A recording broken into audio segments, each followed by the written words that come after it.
Assalamu alaikum, hurmatli seyirciler. Akşam şehirleriniz hayırlı olsun. Millet Telekanalının canlı efirinde açıklav programması ve stüdyada men Leviza Sidbilalova.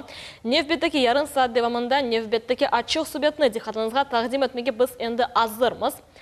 Kırım Tatar Halkının Şurası vazifeleri ve maksadları bu programmalarının siklini biz devam etemiz. Hatırlatam, birkaç efirler devamında bu stüdyamızga yakınlarda teşkil olungan şura azalarını davet etip, işte şu şurada onların rolü hakkında söz yürüttik. Ve bugünkü programda istisna değil, bugün stüdyamızın musafiri Kırım Cumhuriyeti başının yanında teşkil olungan Kırım Tatarlarının konsultativ şurasının Nevbetteki azası. Ukrayna ve Kırım'da nam kazangan artist Haytarma oyun ve yer ansamblinin bediri biri Elmira Hanım Nalbantova. Elmira Hanım, selamun aleyküm, hoş geldiniz. Merhaba. Akşam şerifleriniz hayırlı olsun. Elmira Hanım, biz bugün canlı efirdemiz, ser vakit olğanı gibi ve men birinciden bizim seyircilerimizge müracaat edeyim. Hurmatli seyirciler, bizim stüdyamızda her zaman olğanı gibi canlı telefon çalışa ve ekranlarda ko'rgan telefon nomeri vasıtasıyla Nevbetteki yarım saat devamında stüdyamızga telefon mutlaka açabilirsiniz.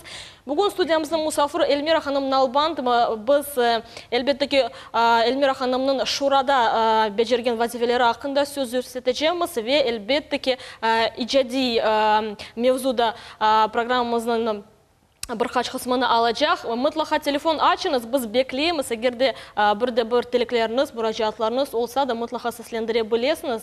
Biz sizni eşitmege daima memnunuz. Эльмира Ханым, ну, начнем, конечно же, с темы о создании о Шуре. Это Совет крымско-татарского народа. Недавно на внеочередном съезде Курултая был созван данный совет. Вы вошли в его состав. Расскажите, вот какие задачи перед вами стоят, находясь в данном составе? Вы знаете, вообще то, что выбрали в совет, конечно, это очень ответственно. Конечно.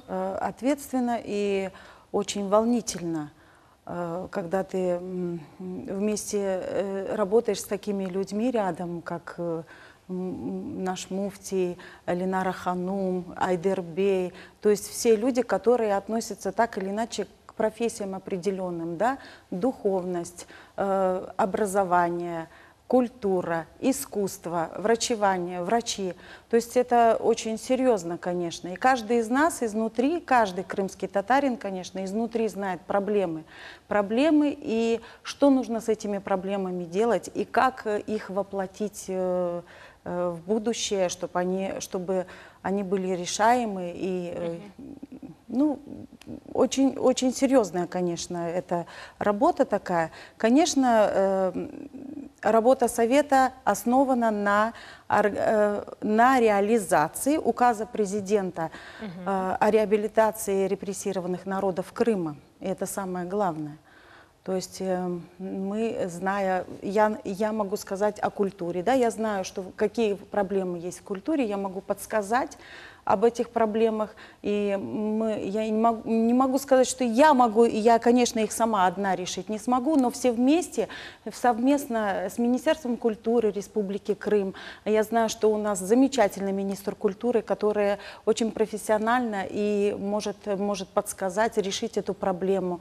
Иногда, вы знаете, не столько деньги могут помочь, да, а сколько внимания,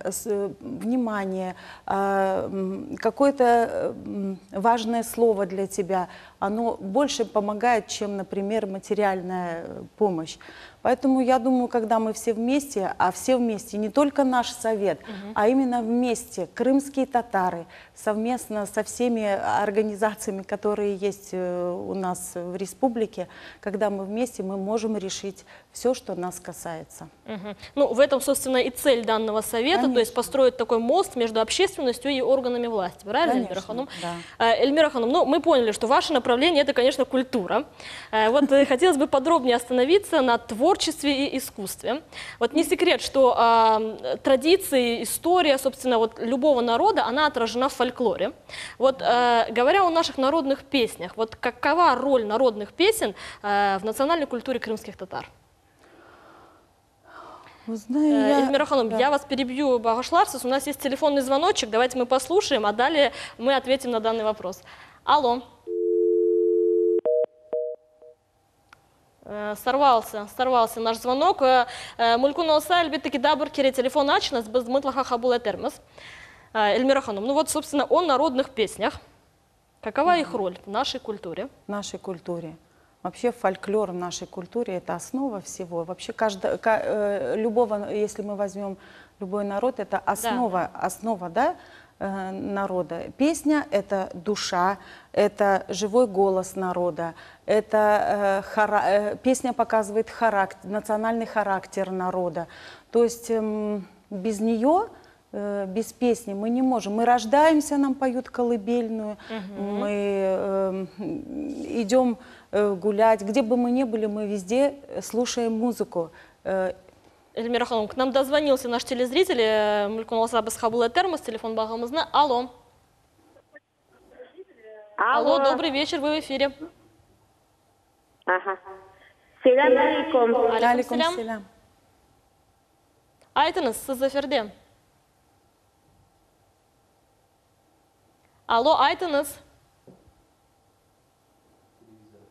Yarınki мүмкін olsa Эльмира.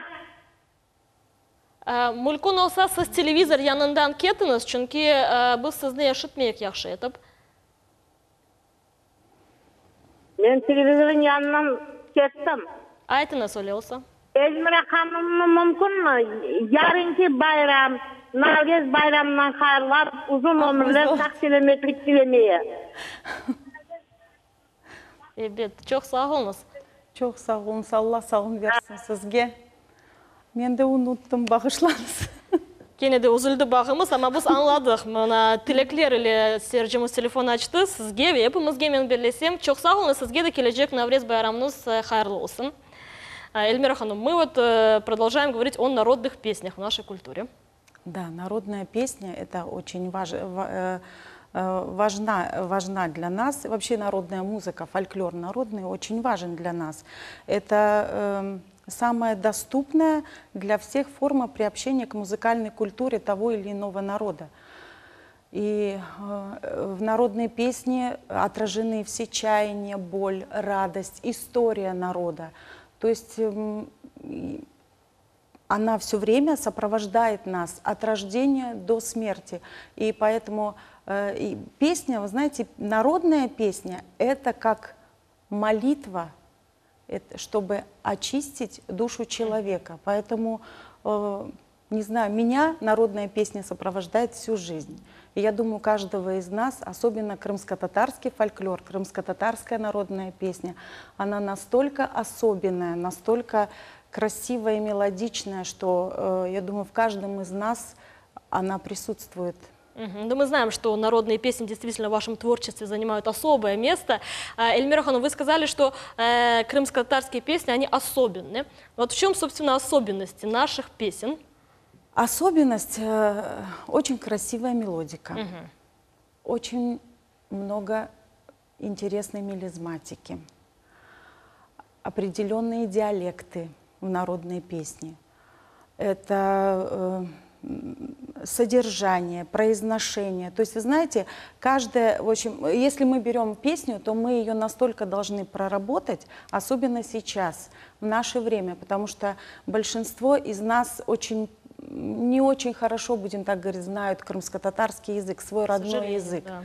И поэтому очень внимательно нужно отнестись к произношению той или иной песни. Потому что у нас, и я продолжу дальше, у нас есть 3 диалекта. Это степной, южнобережский и предгорный. Поэтому это очень важно, чтобы мы не спутали, не перепутали то или иное слово, потому что когда ты поешь, и даже если мы возьмем степную песню, ногайскую песню, да, она совершенно другая, да, произношение другое, подача песни другая, да, а если мы берем уже южнобережскую, то она уже совсем, она другой мелодики, она очень нежная, она очень много распевает слогов, то есть это определенная работа, опять-таки, над собой, над песней, чтобы ее уже принести людям правильной формы. Вот так вот сказать. Эльмира Ханым, ну, продолжая эту тему о диалектах, вот часто ли у нас встречается в песнях вот это разделение? Вот именно в народных песнях много у нас, что вот явно видно, что это песня степных крымских татар, это южнобережных, скажем так, и так далее. Конечно, ну даже вот мы с вами, если возьмем ногайскую песню, степную песню, сейчас забыла. Ну, какая бы то ни была, да, вспомните. Ногай Битлер. Ага. Да? Знаменитая, это, да. Это знаменитая крымско-татарская песня, но степная. И вы сразу чувствуете, что там пробегают кони, там ковыль колышется, там, ну, там совершенно солнце по-другому светит, да? Подача звука другая, совсем другое произношение. Если мы возьмем, например, «Сойлет ме бени» южнобережскую песню, конечно, она совсем по-другому идет. «Сойлет ме бени». Совершенно другая раскладка, то есть идет раскладка слогов и музыки, совершенно мелизматика другая. То есть, конечно, это чувствуется.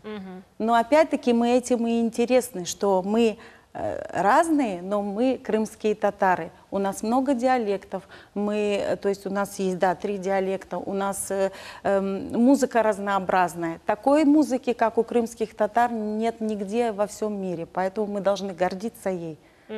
Кстати, «Сойлет ме бени», по-моему, одна из ваших любимых песен. Да. Да? Эльмира Ханым, ну вот такой вопрос. Как вы относитесь к тому, что, допустим, на сегодняшний день можно наблюдать такое, что та или иная песня, скажем так, получила новую жизнь? То есть исполнители преподносят на суд зрителей песню в современной обработке. Вот как вы к этому относитесь? Вы знаете, это конечно, очень хорошо, что песне дается вторая жизнь. Но есть песни, которые мы не имеем права трогать, и они должны оставаться вот именно в том качестве, которое они сейчас есть. Естественно, что сейчас век глобализации, мы слушаем совершенно другую музыку, мы уже даже, мы больше слушаем иностранную музыку, да? У нас больше стало других мелизмов, мы стали по-другому петь это все. И когда ты слушаешь уже крымско-татарскую народную песню в эстрадной обработке, но подача совершенно другая, она уже идет больше не крымско-татарская, она какая-то другая стала, то есть больше похожа на иностранную песню. Хотя мы должны оставить вот ту мелизматику, ту мелодику, может быть, привнося какие-то новые изменения. Эльмира Ханым, есть у нас еще один телефонный звонок, давайте послушаем. Алло. Алло. Алло, да. Да, вы в эфире. Алло. Салям алейкум. Алейкум салям. Это Эльмира Бай вот выступает. Вот eski türkülerde Nariman деген türkünü oyup bir almayla. Hiç kim ne taба алмайлар onu eski türkülerde.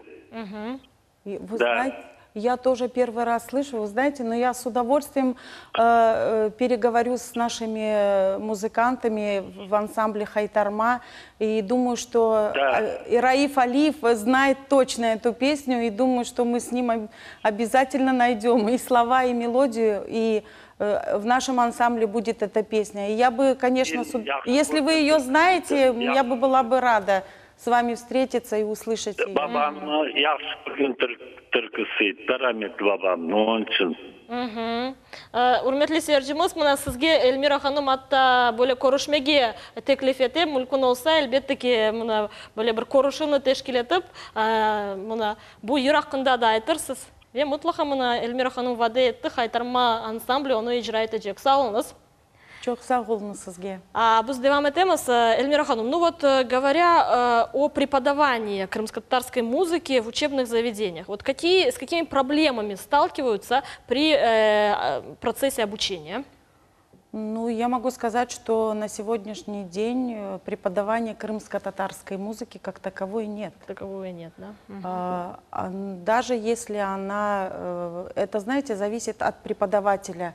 хочет он дать произведение своему ученику или не хочет. Если он хочет, значит, он ищет всевозможные пути, чтобы найти там фортепианную музыку, детские песни. К сожалению, даже сборников у нас таких, как таковых, нету. И я знаю, что и Эльмира Эмир издавала какие-то сборники, и я переиздавала сборник, детский сборник композитора Эдема Налбантова. То есть это все чисто личные какие-то, личная работа, когда ты... Своя инициатива, да, кто проявляет. А как таковых ни сборников, ни произведений у нас нет. И, конечно, было бы хорошо, если бы мы создали хотя бы такую интернет-базу, наверное, все-таки. Потому что это тоже касается авторских прав. И мы об этом говорили в Министерстве культуры и с Исметом Аблетифовичем Заатовым, что нам нужна такая база, интернет-база, где находятся все произведения наших крымско-татарских композиторов.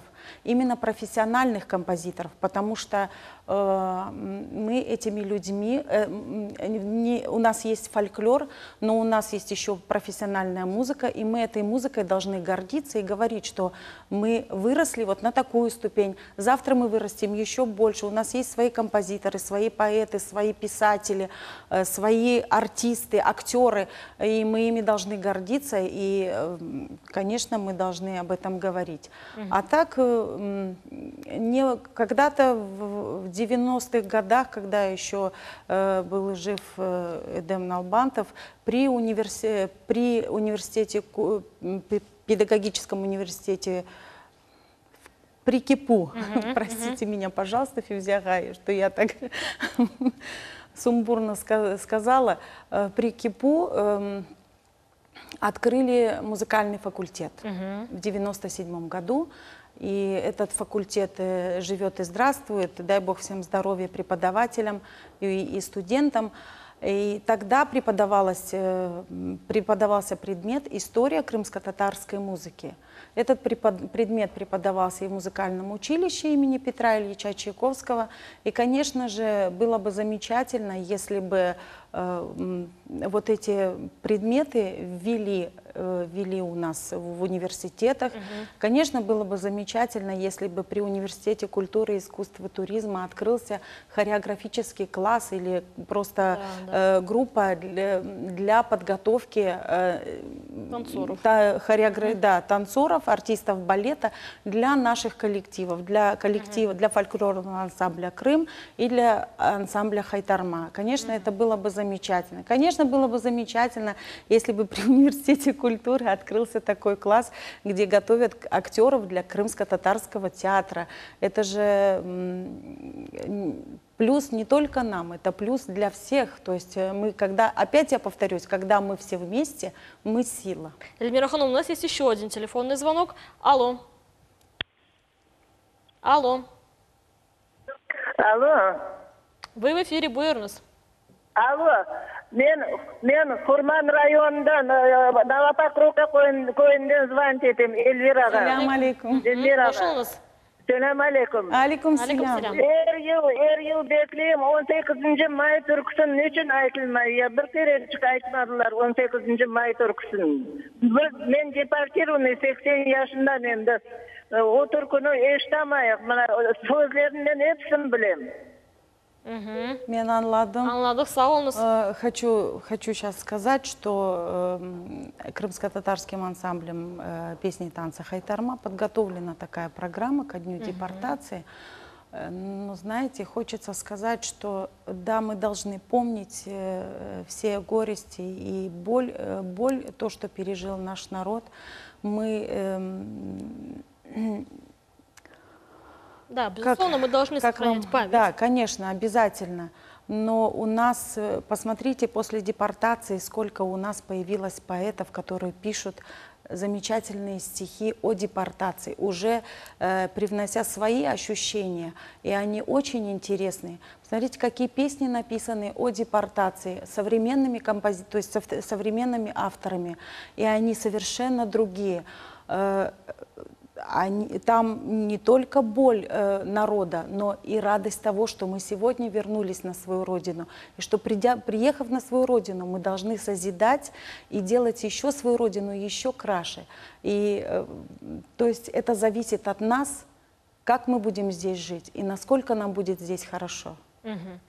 Эльмира Ханум, ну вот, безусловно, очень важно для нашей музыки это популяризация, согласитесь? Конечно. Вот на сегодняшний день какие мероприятия проводятся в той части, чтобы вот представители других национальностей, проживающие в Крыму, также узнавали вот нашу культуру? Знаете, у нас вообще, мы вообще счастливые люди, если Безусловно. честно сказать так. Мы очень богатые душой, духом. И я счастлива, например, что у нас в Крыму есть 3 замечательных профессиональных коллектива. Это музыкально-академический театр крымско-татарский, это фольклорный ансамбль «Крым», это крымско-татарский ансамбль песни и танца «Хайтарма». То есть это 3 профессиональных больших коллектива.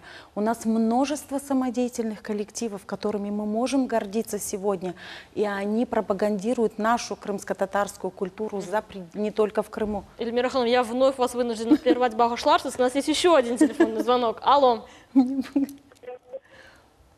Алло. Алло. Вы в эфире, Буйрнус. Алейкум Салам салам. алейкум. Selam aleyküm Elmira Hanım. Алейкум Ben салам. Elmira Hanım'a sormak istiyorum. Size ben yanlışmasam, bunda sözde ben tek операция. Еще раз. Вас очень плохо слышно. Если можно, еще раз повторите вопрос. Алло. Çalıştınız mı? Operada çalıştınız mı? Yok, men çalışmadım operada. Men Театр. Rus театрında çalışmadınız mı? Я работаю Эльмира. я работаю в Крымской государственной филармонии. Вы же там на русском языке. Я думала, это вы. Rus театрında çalıştınız mı? В Русском драматическом театре вы работали? Нет, я просто не понимаю. Нет, не работала. Я работаю в Крымской государственной филармонии уже 22 года. Sağ olunuz. На более десуалерула Эльмира Ханум. Ну, мы о популяризации говорили, вот о мероприятиях, Да. проводимых в Крыму. И сегодня я горда, то есть я могу от себя сказать, и что горда тем, что сегодня и музыкальный театр наш крымско-татарский, и ансамбль «Крым», и «Хайтарма» сегодня пропагандируют крымско-татарскую профессиональную и музыку, и песни, и танцы не только в Крыму, но и за пределами России, и за рубежом. Это очень радостно, и я, например, горда этим. Сегодня самодеятельные коллективы, которые сегодня есть у нас, точно так же пропагандируют крымско-татарскую культуру. У нас есть замечательные коллективы самодеятельные. Но я хочу сказать, что проводится очень большая работа с музеями. В Республике Крым это Бахчисарайский музей, Ханский дворец, это музей прикладного крымско-татарского искусства, где мы вместе совместно работаем и делаем определенные программы именно для туристов, которые посещают Крым. И хочу сказать, что в скором времени будет проводиться 3 больших конкурса республиканских. Это тоже подготовлена программа Министерством культуры Крыма. 3 конкурса, где будет конкурс крымско-татарского танца, конкурс крымско-татарской песни и конкурс инструментальной музыки. То есть это делается впервые, и это очень радостное такое известие. Я думаю, что в скором времени у нас в Крыму появится очень много талантливой молодежи, которой мы будем гордиться потом. Эльмира Ханум, ну, каждое ваше выступление, каждый ваш концерт – это праздник. Вы дарите людям ощущение прекрасного. У нас вот так незаметно пролетел наш эфир. Чох сағыл, у нас бүгін студиямызда Мусафир Олған Назычун. Ве бұтын ішлеріңізде Аллахула кетірсін, ве сізге муафақ етлер. Нам всем мира и добра. Сағылыңыз. Урметлі сeyirciler, бөлеліктің әчіқлау программасы сонына келді. Кележек эфирлерге қадар көрішкенже, сағылықне қалыңыз.